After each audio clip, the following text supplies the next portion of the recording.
Doctor साहब, मेरे दांत ऊपर से तो बिल्कुल ठीक लग रहे हैं, लेकिन एक डॉक्टर के पास गया, उन्होंने तो बता दिया कि आपके दांत में कीड़ा लगा हुआ है।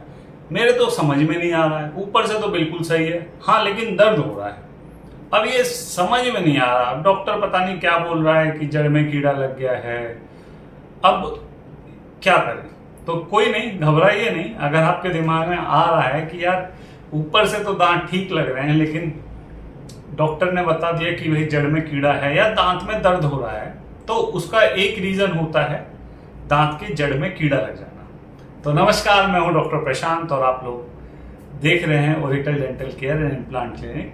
आज इस वीडियो में मैं बताऊंगा कि दांत के जड़ में कीड़ा लग जाना कितना खतरनाक होता है एंड इससे काफी परेशानी होती है। सबसे पहले मैं आपको एक चीज बता दूं कि जब दांत में जड़ में जो कीड़ा लगा होता है ना, जो उसकी पहली निशानी है जब पेशेंट को पता लगता है कि दांत के जड़ में कीड़ा लगा हुआ है, वो है जब वो खाना खाता है, कुछ भी खाना खाता है, वो फंस जाता है। तो पेशेंट यूजुअली किसी भी सोचता है यार खाना फंस रहा है, हम मसाला भरवा लेता हूँ। मतलब नॉर्मली लोग ऐसा ही सोचते हैं कि खाना फंस रहा है, कुछ हो गया होगा, मैं फिलिंग करा देता हूँ।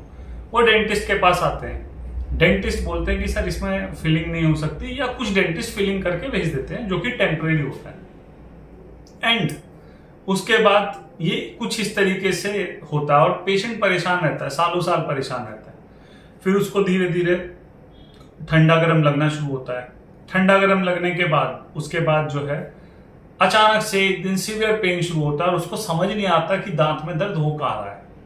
और अगर किसी बढ़िया डॉक्टर के पास वो नहीं गया तो वो जो टूथ है ऊपर से देखने में तो बिल्कुल ठीक लगता है, समझ ही नहीं आता है।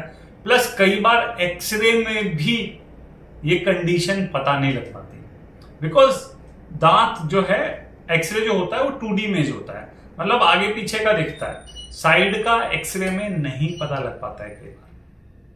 तो ये बड़ा कंफ्यूजिंग होता है। एंड ये एक ऐसा केस है जब दांत के जड़ में कीड़ा लगता है।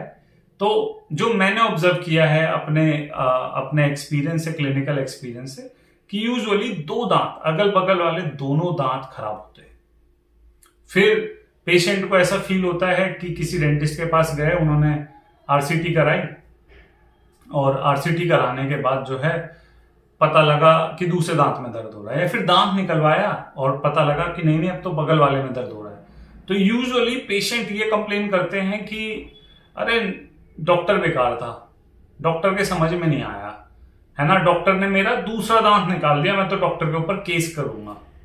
बट ऐसा नहीं होता है। ये होता है सिर्फ रूट केरीज।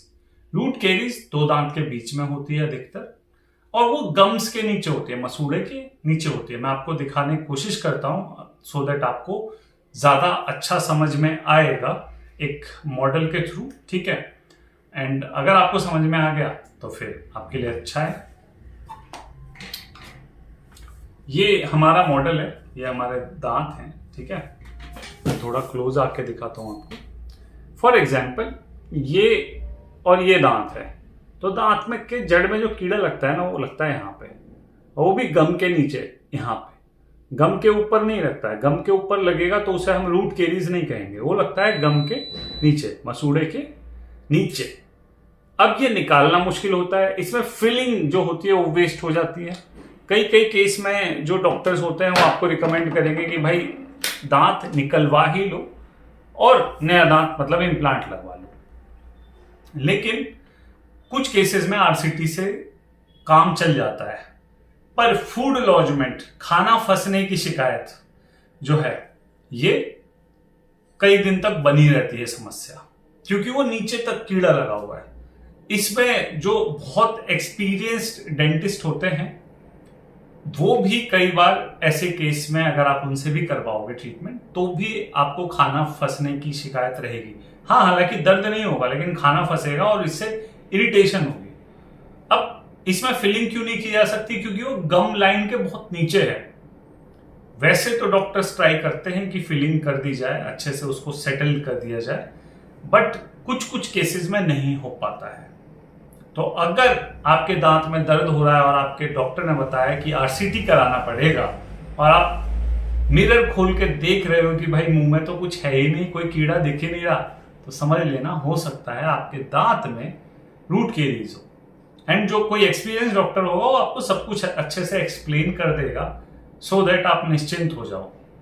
मैं आपको बता देता हूं आरसीटी की प्रोग्नोसिस बोले तो प्रोग्नोसिस का मतलब होता है किसी भी ट्रीटमेंट का सक्सेसफुल होने का चांस कितना है कितना नहीं है। अच्छी प्रोग्नोसिस, बेकार प्रोग्नोसिस, गुड प्रोग्नोसिस। मतलब एक्सीलेंट प्रोग्नोसिस मतलब कोई अगर आपने ट्रीटमेंट लिया, जैसे कि बुखार है, आपने दवाई खाई, ठीक हो गए, वो हो गया एक्सीलेंट प्रोग्नोसिस।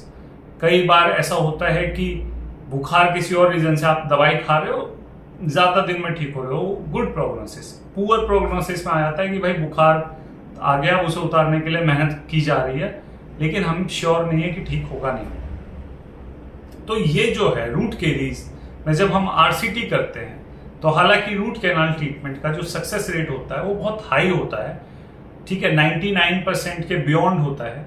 बट स्टिल जब बात करते हैं रूट केरीज के केस में तो इसका सक्सेस रेट थोड़ा सा कम रहता है एंड डिपेंड करता है doctor to doctor. And why root caries आपको इसमें प्रेफर, मतलब आरसीटी इसमें प्रेफर करनी चाहिए, क्योंकि क्या होता है, मान के चलिए रूट केरीज है तो ये 2 दांत है, दोनों दांतों को अफेक्ट किया हुआ है इसने। अब बहुत सारे लोग बोलेंगे निकलवा देते हैं, आपने इसे निकलवाया, अब इसमें भी तो अफेक्टेड है ना, अब या तो आप इसे निकलवाओ या आरसीटी कराओ। अब जब आरसीटी कराना था तो इसमें भी करा लेते। तो इसलिए अभी भी या तो ट्रीटमेंट चॉइस है रूट कैनाल, जिसे 2 साल 4 साल 5 साल चल जाएगा, या फिर इसका ट्रीटमेंट ऑप्शन है दांत निकलवाओ, इम्प्लांट लगवा लो। सबसे बेस्ट ऑप्शन है 25-30 हजार 40 हजार रुपए एक इम्प्लांट का लगता है, लेकिन वो है कि 15-20 साल के लिए फ्री रहता है इंसान। तो ये था रूट केरीज, जिसको दांत के जड़ों में कीड़ा लग जाना बोलते हैं। आई होप आपको समझ में आया होगा। समझ में आया हो तो इस वीडियो को लाइक करें और चैनल को सब्सक्राइब करें। नमस्कार।